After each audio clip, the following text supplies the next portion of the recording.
My sister betrayed me and married my millionaire fiancé. 7 years later, she bragged she had it all. I smiled back. Have you met my husband yet? You know when you're going to face something you fear, but you have a gut feeling that the universe is about to reveal a tremendous, unmistakable truth. That was me standing at my mother's burial, my heart heavy with grief, but a weird, disturbing calm washed over me as I prepared for her entrance. 7 years. It's been 7 hard years since Eudora, my own sister, snatched Darius, my betrothed, millionaire, and the man I thought would be my entire future. I haven't seen one of them since that day. But when they eventually stepped in, Eudora flaunting that big diamond ring with her typical smug smile, she had no idea who was there to greet her. And believe me, the expression on her face when she discovered who I had married was priceless. My mother, Alara, was always the center of our family, the glue that held everything together. Growing up in a small house outside of Boston, Mom instilled in me the values of strength and dignity. Our bond was special. It just became deeper with each year. Even after I moved into my own apartment in downtown Boston and began my work as a marketing executive, I contacted her practically daily. She was my confidant, counsel, and biggest booster. So when Mom was diagnosed with stage 4 pancreatic cancer 8 months ago, my world completely disintegrated. Despite extensive therapies, we realized time was running out. But my mother faced it all with remarkable grace, more concerned with us than her own pain. Her final weeks were spent peacefully, surrounded by loved ones at the home where Mom raised us. She went away, clutching my hand and promising that I would find serenity in my life. 6 years previously, when I was 31, my life appeared to be great on paper. I had a career, friends, and a great apartment. But there was something missing. I worked 62-hour weeks and dated periodically, but nothing substantial ever happened. Then through my college buddy Alina, I met Darius Rowan at a charity event. Darius was engaging, charming, had great teeth, and exuded confidence that permeated the entire room. At 37 years old, he has become a self-made digital millionaire. He was exactly the type of success story that publications coveted. Our connection was instant. We both enjoyed art, traveling, and setting lofty goals. I contacted my mother after our first date, which took place at an expensive restaurant overlooking the water. "Mom," I exclaimed, "I've met someone special." Our romance took off. Weekend vacations to Martha's Vineyard, symphony performances and exclusive dinners. It became our routine. Darius was attentive and generous, constantly bringing lovely gifts and organizing elaborate dates. After 16 months he proposed with a 6-carat diamond ring over a private dinner on a yacht in Boston Harbor. I answered yes without second thought. My parents were overjoyed, particularly my mother. She quickly began picturing the ideal wedding. Darius had the resources to make any dream a reality, and Mom insisted we don't hold back. Then there was my younger sister, Eudora. We were only 2 years younger, yet our relationship had always been complex. Growing up, we were close, but there was always low-level competition. If I had anything, she wanted it. From toys to friends and attention. If I accomplished something, she had to match or even surpass it. Mom always attempted to keep the peace by giving each of us individual time. Regardless of our history, I chose Eudora as my maid of honor. Mom said it would bring us closer, and I wanted to believe that as adults, we had grown beyond juvenile jealousy. When I introduced Eudora to Darius during a family meal, she lavished him with praise. I spotted her caressing his arm while smiling at his quips, but I discounted it as Eudora's typical charming behavior. We hosted our engagement party at my parents' colonial-style home. Eudora assisted Mom with decorations such as hanging fairy lights and arranging flowers. Throughout the evening, I spotted her staring at Darius across the room, but when our gazes met, she would swiftly grin and raise her glass to me. Later that night, as the visitors were leaving, Mom approached me in the kitchen. "Wendy dear," she added, carefully arranging leftover appetizers, "I noticed Eudora seems quite taken with Darius." "She's just being friendly, Mom," I responded, washing champagne flutes. "Besides, she's dating that pharmaceutical rep, Edric." Mom nodded, but did not appear convinced. "Just be careful, honey. You know how your sister can get when she sees something she likes." I kissed her cheek, assuring her that everything was well. "We're adults now, Mom. Eudora's happy for me. I'm sure of it." Oh, how mistaken I was. How awful and devastatingly incorrect. 3 months before our wedding, I began to notice tiny changes in Darius. He started working later, frequently responding texts at unusual hours, always with the excuse of international clients. Our regular Friday date nights were regularly canceled owing to emergency meetings. When we were together, he appeared inattentive, continually checking his phone and giving just partial attention. More disturbing was how he began to criticize aspects of me that he had previously admired. My laughter was suddenly too loud in public. My favorite blue dress, which he had always liked, now made me appear washed out. Even my habit of reading before bed, which he had previously thought sweet, became bothersome due to the light keeping him awake. Meanwhile, Eudora began phoning more frequently, always inquiring about wedding details. "I just want everything to be perfect for my big sister," she'd add, even though Mom was doing the most of the organizing. Eudora even offered to assist with vendor meetings that I couldn't attend due to work responsibilities. Darius and I ate dinner at an upmarket Italian restaurant on a Thursday evening. He hardly made eye contact and responded to my work-related stories with one-word answers. When his phone rang for the 5th time, I had reached my limit. "Is there something more important going on elsewhere?" I inquired, attempting to maintain a pleasant tone despite my mounting displeasure. "Sorry, just work stuff," he said, placing his phone face down. "You know how it is before a product launch." Later in the week, when washing laundry, I detected a strange perfume on Darius's collar. It was flowery and thick, unlike the faint scent I wore. When confronted, Darius explained that he had spent the entire day in meetings with a potential investor, Wendy Mills, who appeared to be wearing strong perfume and embraced him farewell. The explanation appeared plausible. I wanted to believe him. I called my buddy Alina to convey my concerns about coffee the next morning. "Every relationship gets jittery before the wedding," Alina informed me as she stirred her cappuccino. "Parker and I fought constantly the month before our wedding, and now we've been married 5 years. But the knot in my gut refused to release." Mom saw my uneasiness at our weekly meal. "You seem distracted, sweetheart," she murmured, reaching across the table and touching my hand. "Wedding stress, or something else?" I mustered a smile. "Just finishing up the arrangements. Everything is fine." But everything was not fine. I began to exert more effort, wondering that perhaps I had been taking Darius for granted. I scheduled a spa day, purchased new lingerie, and tried preparing his favorite foods. He grew increasingly aloof as I tried harder. Then came the cake tasting appointment, which Darius had been looking forward to for weeks. That morning he called, claiming to have an unexpected meeting with investors. "Eudora can join you," he said. "She knows my preferences anyway." I felt terrible after I hung up. How did my sister know my fiancé's cake preferences better than I did? Nevertheless, I accepted her invitation to join me. The next day, when cleaning Darius's car before a dinner party, I discovered an earring trapped between the passenger seat and the center console. A dangling silver earring with a little sapphire. I immediately recognized it. It was Eudora's. My sister had worn the same earrings to my engagement party, a gift from our grandma. When I showed Darius the earring that evening, his expression was wonderfully composed.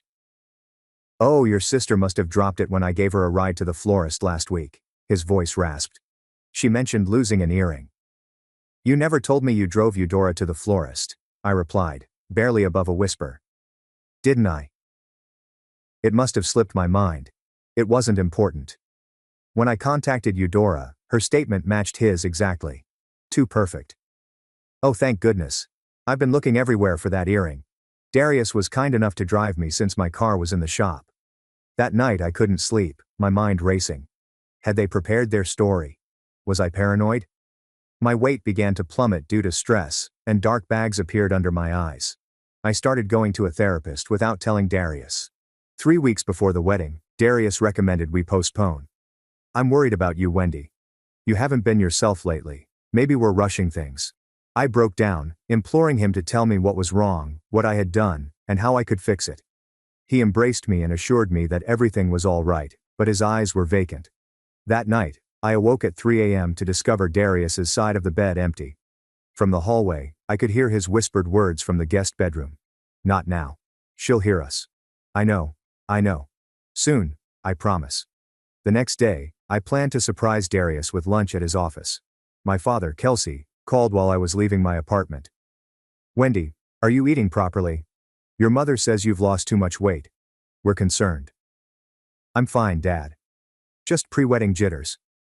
I'm actually bringing Darius lunch right now." "Good. That boy better be treating my daughter like a queen." He would have known. The security man at Darius's building recognized me and waved me through with a smile. On the elevator trip to the 12th floor, I examined my reflection, attempting to smooth the worry creases that had formed between my brows. My lunch bag held Darius's favorite sandwich from the deli across from my workplace. When I arrived at the reception area, Darius' secretary Morel looked up from her computer, her eyes widening in surprise. "Wendy, we weren't expecting you today." Her attention flickered to Darius' closed office door, then back to me. "Darius is in a meeting right now." "That's okay," I responded, lifting the lunch bag. "I just brought him lunch, I can wait." Morel instantly blocked my route. "Actually, he specifically asked not to be disturbed. Perhaps I could let him know you're here." Something about her apprehensive demeanor raised my concerns. "Is he alone in there, Morel?" Her hesitancy revealed all.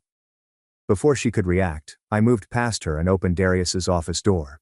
I'll never forget that scene. Darius leaned against his desk, his hands on my sister's waist, her arms wrapped around his neck, and their lips locked in a passionate kiss. Neither noticed me at first, leaving me several agonizing seconds to process every aspect.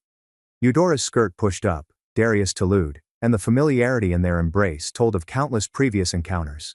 When the door closed behind me, they sprung apart. 3 frozen faces in a scene of horror. "Wendy," Darius responded immediately, adjusting his tie. "This isn't what it looks like." Eudora didn't even try such a blatant falsehood. Instead, she raised her chin defiantly. "We didn't plan this, it just happened." The peace that flooded over me was unexpected. "How long?" Darius looked at Eudora, then back at me. "Wendy, let's talk about it privately." "How long?" My voice stayed firm. "For months," Eudora said. "Since the engagement party." "For months, nearly half our engagement. While I was picking out wedding invitations and floral arrangements, they had betrayed me." Darius stepped behind his desk, distancing himself physically, as if prepared for a business meeting. "I didn't mean for this to happen, Wendy. Sometimes feelings change. I was going to tell you after." "After what?" "After the wedding? After our honeymoon?" I replied, my voice rising. He was attempting to find the appropriate moment. His voice had the studied smoothness he employed at difficult client meetings. The lunch bag fell from my grasp. "I trusted you both." "Both of you." Eudora had the grace to appear embarrassed. "It just happened, Becca." "We tried to fight it." "Don't call me Becca." The childhood nickname seemed like another offense, and nothing just happens. "For 5 months you made choices. Every secret call, every lie, every time you looked me in the eye, knowing what you were doing." Darius clicked the intercom button. "Morel, please come in." Morel entered moments later, carefully avoiding my eyes. "Please escort Wendy out, she's upset." "I'm escorting myself out," I answered, my pride intact but feeling devastated inside. "You deserve each other." In the elevator, the tears finally flowed. By the time I got to my car, I was hard to breathe through, crying. The drive home is a haze. I just recall contacting my mother from my flat, curled up on the bathroom floor and unable to form meaningful sentences due to my crying. My mother and father arrived within an hour, using their emergency key when I couldn't bring myself to open the door. Mother held me while I told them everything, while father paced the living room, his face turning red with each detail. "I'll kill him," he murmured, his palm covering his heart. "Kelsey, your blood pressure," mother admonished, while her own face was equally furious. The next few days were spent in a blur of pain. Mother assisted me in contacting vendors to cancel wedding arrangements, while father handled the financial elements. When I returned the engagement ring to Darius's apartment and left it with the doorman, I couldn't stand seeing him. Eudora had already moved in. The majority of her things were there, along with family photos arranged on shelves that used to hold mine. Darius's email about distributing our shared assets was coldly efficient, saying that Eudora had assisted him in cataloging my remaining items. The betrayal went further than I had thought. Through common friends, I discovered that they had been meeting covertly whenever I worked late or traveled for business. Eudora had purposely pursued him, making reasons to visit him alone and sending texts and images while I wasn't around. The scandal immediately spread among our social circles. Some acquaintances supported me, while others backed Darius, noting his power in the business sector. Several people stated that they had spotted Darius and Eudora flirting, but had chosen not to intervene. Their cowardice hurt nearly as much as the treachery. During those dark months, my mother became my lifeline. She gave me food when I couldn't eat, listened to my crying rants, and stayed the night when the loneliness got unbearable. She regularly attempted to arbitrate between Eudora and me, asking us both to family dinners that inevitably resulted in intense silence or bitter fights. Eudora snapped during one of these dinners when I refused to offer her the salt. "You always got everything first, Wendy. The grades, the job, the apartment. For once I got something before you did." "My fiancé wasn't a prize to be won," I said, my voice cracking. "He was the man I loved and trusted." Mother put down her fork. "Eudora Marie Thompson, apologize to your sister right now." "For what?" "Being honest? Darius chose me. He loves me now." I stood, a napkin put on my plate. "I can't do this anymore, Mom. I'm sorry. This was the last family dinner I attended with Eudora. The stress of his daughter's feud exacerbated the father's cardiac problems, necessitating medication adjustments and further doctor appointments. Mother grew older in months, the lines around her eyes deepening as she desperately strove to keep her family together. 6 months after uncovering Darius and Eudora's deception, I reached rock bottom. My therapist diagnosed me with depression and suggested medication. Work worsened as I struggled to focus, and I eventually lost a large client following a horrible presentation in which I burst into tears. My supervisor recommended a leave of absence, but I realized that staying in Boston, where memories lurked around every corner, would only exacerbate my pain. When a marketing director position arose at our Chicago branch, I applied right away. The interview went fairly well, with my need for change possibly translating as enthusiasm. 2 weeks later, I got the offer. My mother helped me pack my flat, meticulously wrapping photos and souvenirs in tissue paper. As we went through my possessions, determining what to retain and what to donate, she brought up the matter that loomed between us. "Will you ever consider forgiving Eudora?" she inquired, sealing a box with packing tape. I proceeded to fold sweaters without glancing up. "I don't know, Mom. Not now, maybe not ever. Forgiveness isn't about them deserving it," she explained quietly. "It's about freeing yourself." "I am freeing myself. I'm moving to Chicago." Mother sat alongside me on the bed and took my hands in hers. "Running away isn't the same as healing, sweetheart." Tears filled my eyes. "I need space to even begin to heal. Can you understand that?" She nodded and pulled me into a close hug. "Promise you'll call. Promise you won't shut us out completely." "I promise." Saying farewell to my parents was more difficult than I thought. Father held me for longer than usual, his voice rough and emotional. "You show them, kiddo. Build a life so good they'll choke on their regret." My first few weeks in Chicago were lonely and filled with doubt. My small apartment felt sterile and foreign. I worked long hours to avoid arriving home to empty rooms, eating takeaway at my desk, and falling asleep fatigued every night. Then came the news, which pushed the knife deeper. Mother called on Sunday morning, her voice hesitant. "Wendy, I feel you should hear this from me rather than social media. Eudora and Darius got married yesterday." Darius's business ties ensured coverage for the small civil ceremony, which was published in Boston Magazine's Society pages. The accompanying photo showed them beaming outside the courthouse, Eudora in a simple white dress with my former engagement ring proudly visible on her finger. That night was my low point. I drank one entire bottle of wine alone, went through old images of Darius and myself, and cried until my eyes swelled shut. I called in ill for work the next day, unable to face the world. But something changed during those lonely hours alone. As the early light trickled through my blinds, I made a decision. This would be the last day I let them control my happiness. I erased all images of Darius from my phone, blocked both him and Eudora on social media, and took a lengthy shower, picturing my pain dripping down the drain. At work, I refocused on my projects. My employer saw the shift and assigned me to larger clientele. I established a reputation for inventiveness and perseverance, winning respect in my new workplace. Maricel Rowan, our HR director, was my first genuine Chicago friend, and she introduced me to her book club. Through her, I met other ladies and gradually formed a social circle. Maricel repeatedly attempted to set me up on dates, but I declined each time. The idea of romantic vulnerability still unnerved me. 4 months after moving to Chicago, I was assigned to represent our company at a technology conference in San Francisco. On the second evening, I attended a business dinner with possible clients, where I sat next to Zevian Forrester, a tech investor and entrepreneur who had recently migrated from Seattle. Zevian differed from Darius in every way. Zevian was subtle and honest, whereas Darius had been flamboyant and appealing. His gentle assurance and thought-provoking questions pulled people in without demanding attention. When he spoke about his work, his enthusiasm was palpable, but never boastful. He asked for my card after dinner, and I handed it to him with no expectations. To my surprise, he emailed me the next morning and asked if I wanted to continue our discussion about digital marketing trends over coffee. Over the next 3 months, Zevian and I maintained professional communication. He sent clients to my agency, and I connected him to my Chicago business contacts. Maricel spotted our regular business meals and raised her eyebrows. "He likes you, Wendy," she explained. "And not just professionally." "We're just colleagues," I said.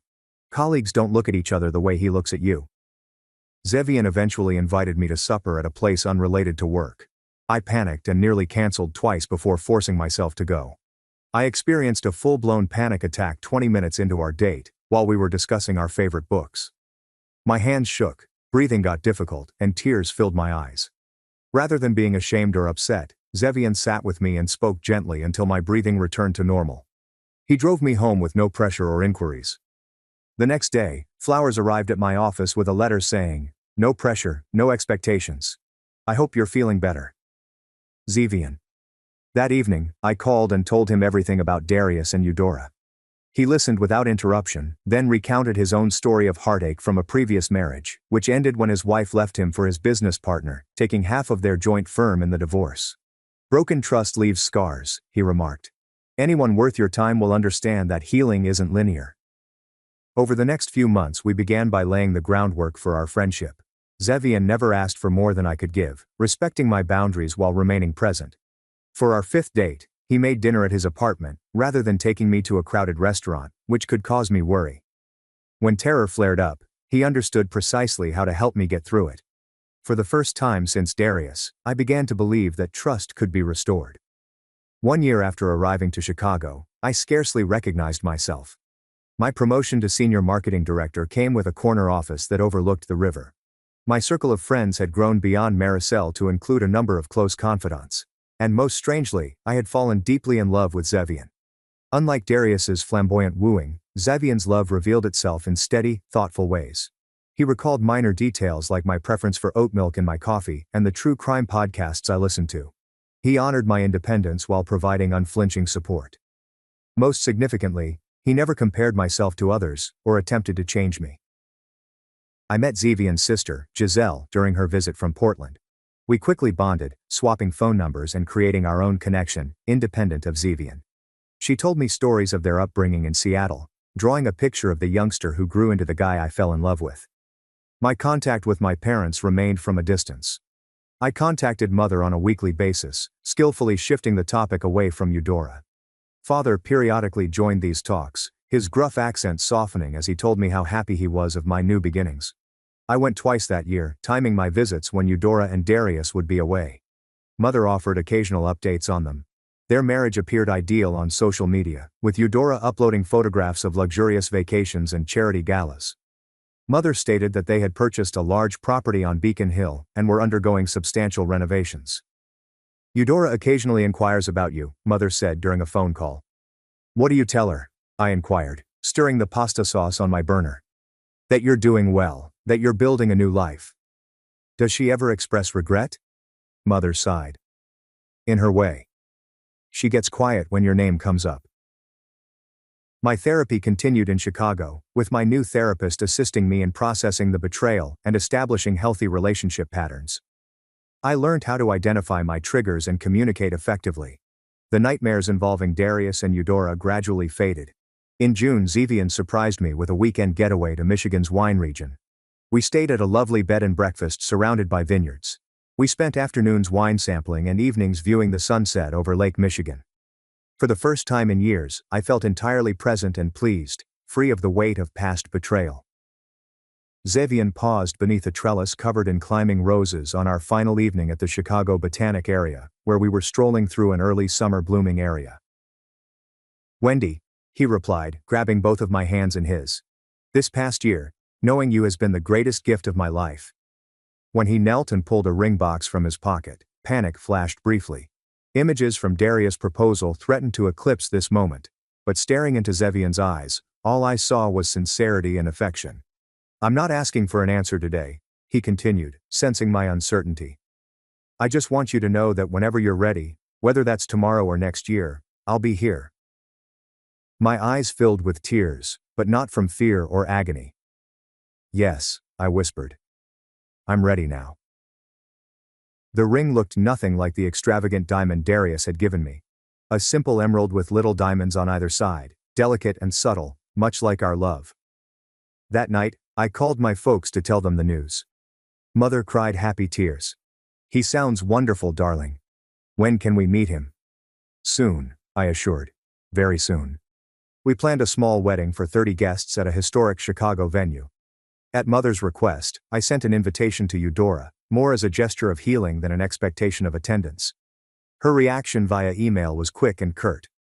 Congratulations on the engagement. Unfortunately, Darius and I have other engagements on that day. Best wishes for the future. Mother was disappointed but not shocked. Give her time, Wendy. This is progress compared to where you both were. Our wedding day arrived, intimate and joyful, with my parents, new friends and Zevian's relatives there. Father carried me down the aisle, whispering, I haven't seen you this happy in years, kiddo. Zevian's vows reflected our journey. Wendy, I promise to remember that love is both strong and fragile, requiring care and commitment every day. I promise to be worthy of the trust you've given me, knowing how precious and hard-won that gift is. We established our lives together in Chicago, purchasing a brownstone and renovating it together. My career progressed, eventually leading to a vice president post. Zevian's investment firm expanded, focused on female-led technology startups. During a dinner with business associates, I learned something that connected the past and present. A venture capitalist acknowledged working with Darius years ago. Rowan. Yeah, he and Forrester had quite the rivalry in the angel investing space about 7 years back. Forrester backed the right startup. Rowan backed the competitor. Forrester's pick got acquired for millions. Rowan went bankrupt. Later that night, I asked Zevian about the relationship. I was going to tell you eventually, he confessed. I knew who you were when we met at that conference. Not the details of what happened, but that you had been engaged to Rowan. Why didn't you say anything? I wanted you to know me for me, not as someone connected to your past. I was not angry. Somehow the cosmic symmetry felt appropriate. 2 years into our marriage, we started trying for a baby. Months passed without success, prompting fertility specialists and uncomfortable conversations. Zevian was my support through disappointments and medical procedures, embracing me through tears and reminded me that family may take various forms. Then came the tragic news of Mother's cancer diagnosis. Zevian and I flew to Boston right away, meeting with physicians and guiding my parents through treatment options. Mother put up a brave face, but her cancer was severe and had spread. I took a leave from work to care for her, temporarily returning to my boyhood home. Zevian flew in every weekend to support both me and my increasingly frail father. Mother and I had many meaningful chats about life, love and family in her last weeks. One evening, while I adjusted her pillows, she mentioned Eudora. I wish you girls could find peace with each other, she murmured, her voice weak but determined. Life is too short for such distance between sisters. I know, Mom, I said, holding back tears. Promise me you'll try, Wendy. Not for her. But for yourself and maybe a little bit for your old mother. I promised, unsure if I could maintain it, but eager to give her peace. Mother died quietly 3 days later, with Zevian, Father and I at her bedside. I immediately contacted Eudora, our first straight connection in years. Mom's gone, I remarked when she responded. Her quick inhale was the sole sound for long seconds. I'll be there in an hour, she finally stated, her voice breaking.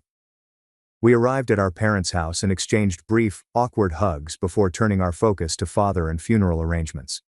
The real test would be during the funeral, where years of pain and hatred would collide with new sadness and Mother's ultimate desire. The morning of Mother's burial was dark and drizzling, fitting the solemn occasion. I stood in front of the mirror in my childhood bedroom, adjusting my black dress and wondering how I'd get through the day. Zevian stood behind me, attractive in his dark suit, and softly placed his hands on my shoulders. I'm right beside you today, he murmured, matching my gaze in the reflection. Whatever happens. Downstairs, Father sat at the kitchen table, staring at his untouched coffee. The preceding week had hollowed him out, and his lofty form bent in despair. At 72, he appeared to have aged a decade since Mother's diagnosis. Ready, Dad? I whispered softly, patting his shoulder. He nodded and rose slowly. Alara always said, funerals aren't for the dead, they're for the living. Never understood that until now. When we arrived, the funeral home had already filled up with extended family and friends.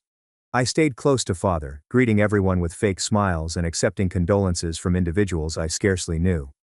Cousins from California, mother's college companion, and neighbors from my parents' 40-year house. You look just like Alara at your age, my great-aunt Cheryl murmured, caressing my cheek. She would be proud of the woman you've become. How have you been, dear? Mother asked her friend Junia. Alara mentioned you moved away. Chicago, was it? Yes, almost 5 years now, I said, not mentioning my sister's betrayal as the reason for the move.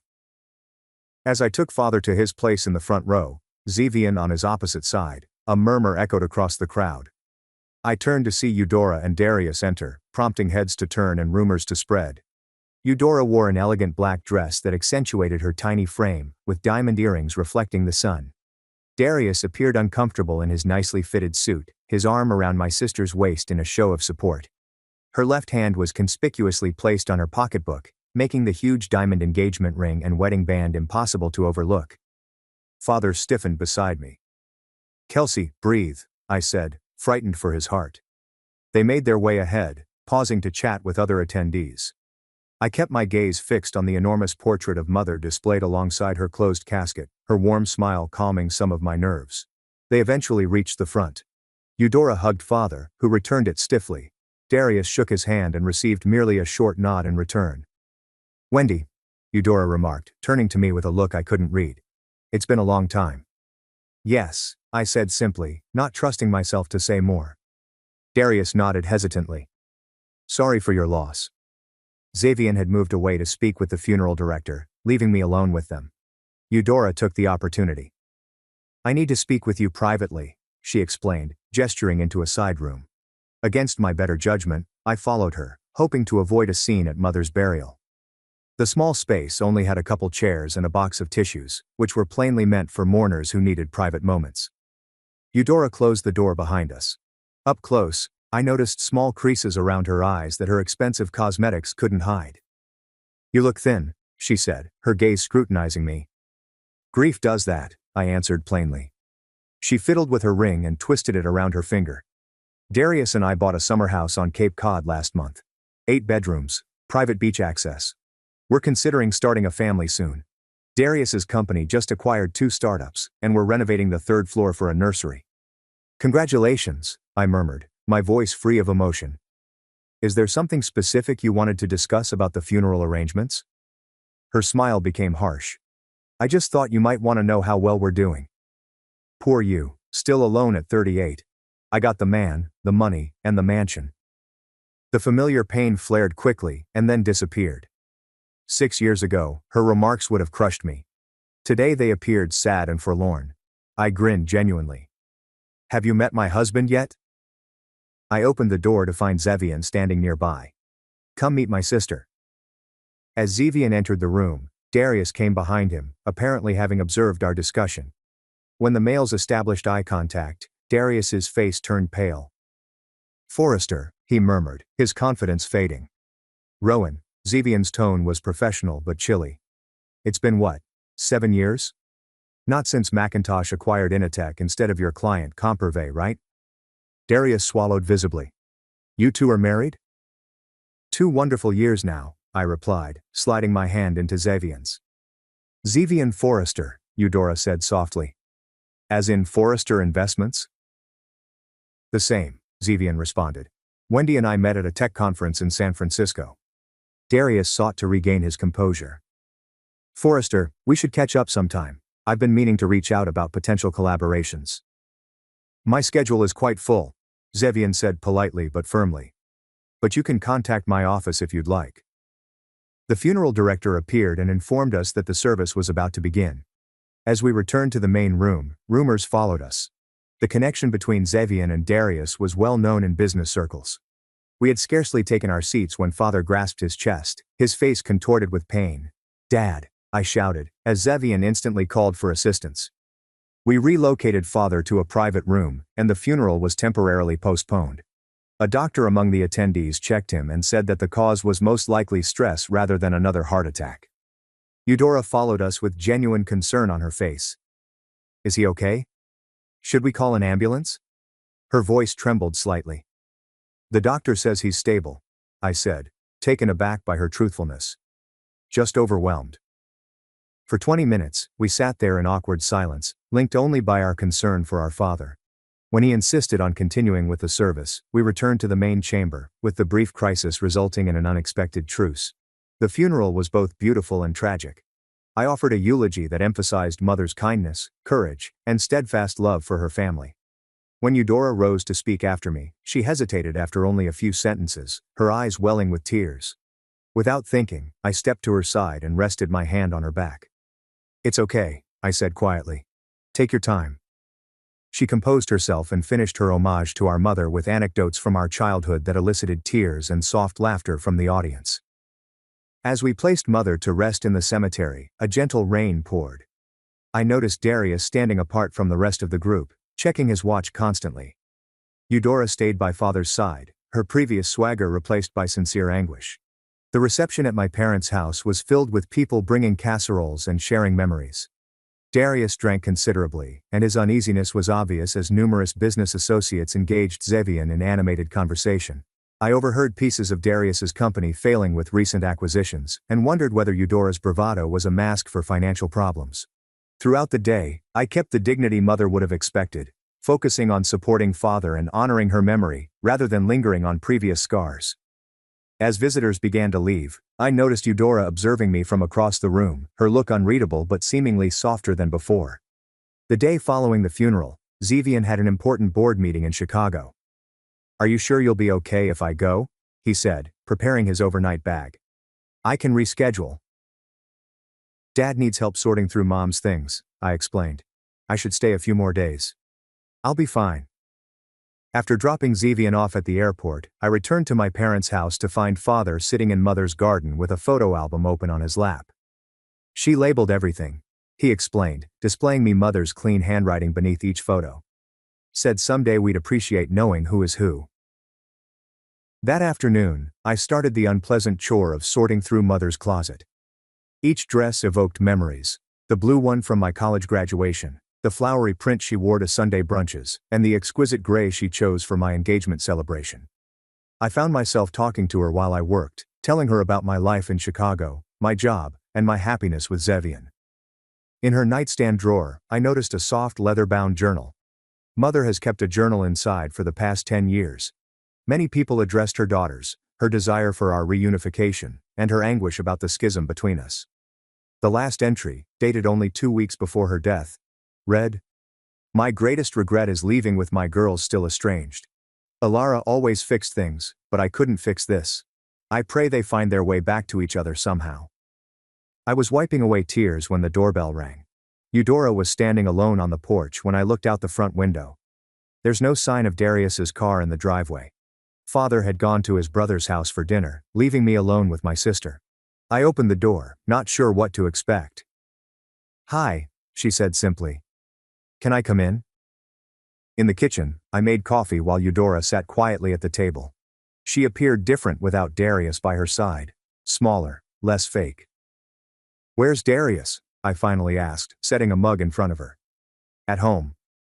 He doesn't know I'm here." She wrapped her hands around the mug but didn't sip. The stillness stretched between us, years of unspoken words creating a tangible barrier. "I'm sorry about yesterday," she finally said. "What I said in that room at the funeral home, it was cruel and completely inappropriate." I nodded, acknowledging her apologies but not instantly accepting it. "I saw Mom's journal," she added. "Dad showed it to me last night.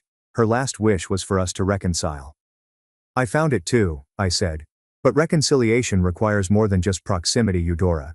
It needs honesty." She looked up, tears in her eyes. "You want honesty? Here's honesty. I'm miserable, Wendy. I have been almost since the beginning." The dam cracked, and words poured forth between sobs. Darius had changed quickly after their wedding, becoming domineering and critical. His company had been failing for years, and each new acquisition was an attempt to save a sinking ship. The mansions, automobiles and holidays were all financed with rising debt. Their marriage was a carefully crafted front for business connections and social status. He monitors my spending, checks my phone, questions my every movement, she told me. The Darius you knew doesn't exist anymore. Maybe he never did. Why stay? I inquired. Shame, she replied promptly. How could I admit what I'd done to you? Destroyed our family for something that turned out to be a mirage. And then there's the prenup. I leave with nothing. I moved Mother's journal across the table. Read the rest of her entries. Eudora shed more tears as she read. She finally looked up, her face raw with passion. She knew. She saw through everything. Mom always did. I agreed. Eudora murmured. I have hated myself for years. Every time Mom mentioned you, she gladly highlighted your accomplishments. I felt the consequences of what I'd done. Wendy, I'm intending to leave him. I have been privately consulting a lawyer. My emotions were mixed, with a sense of vindication and unexpected tenderness. The sister who had caused me so much pain was facing consequences that I would not wish on anyone. I do not expect forgiveness, she continued. I do not deserve it. But I needed to tell you the truth before I blew up my life again. We spent the next several hours together going through Mother's possessions, sharing sad and loving memories. Eudora recalled her mother teaching us how to prepare cookies, and how she never mixed the various batches because I favored chocolate chip and Eudora chose sugar cookies. Eudora remarked, laughing through tears. Remember how she used to leave notes in our lunchboxes? Different messages every day. I nodded. She never repeated one. We were not quickly healed. The wounds were too deep for immediate closure. But when dusk set, something changed between us, with Mother's love forming a delicate bridge over years of hurt. What will you do? I inquired as Eudora prepared to depart. File for divorce when my lawyer says the timing is right. Rent a small apartment, start over. She was standing at the entrance. What about you? Will you go back to Chicago? Yes, my life is there now with Zevian. You seem happy, she said, rather than asking a question. I am truly happy. I'm glad, she added. One of us should be. We exchanged quick, awkward hugs before she went. It wasn't forgiveness yet, but it was a start. Back in Chicago, I settled into life with Zevian R. Brownstone and a fulfilling career. 6 months after my mother's passing, I learned I was pregnant. After years of trying, the mother's elation was tinged by regret, knowing she would not be able to meet her grandchild. But I sensed her presence at peaceful moments. Eudora and I maintained careful touch via phone calls. She had filed for divorce and relocated to a modest apartment, working at a tiny marketing agency. The gossip and censure she encountered in Boston's social circles were difficult, but she appeared determined to rebuild authentically. The route that brought me here was not one I would have chosen. Losing Darius looked to be the end of my world, but it was actually the start of a far better one. With Zevian, I discovered not just love, but also partnership, respect, and unfailing support. His success never overwhelmed mine, rather, it complemented it, and we grew stronger together. Mother had been correct in stating that forgiveness is for ourselves, rather than others. The weight of wrath and bitterness had gradually lifted, allowing me to see my past clearly, and my future with optimism. Although the wounds lingered, they no longer defined me. As I sat in our nursery, Zevian painting the walls a soothing green, I considered the things I would eventually teach our child. How loss can lead to finding. How endings make space for new beginnings. How our most difficult experiences frequently lead us to our real path. My life had become richer and more authentic than I could have dreamed during those sad days 6 years ago. Not because of the betrayal, but because it forced me to rebuild with greater insight and aim.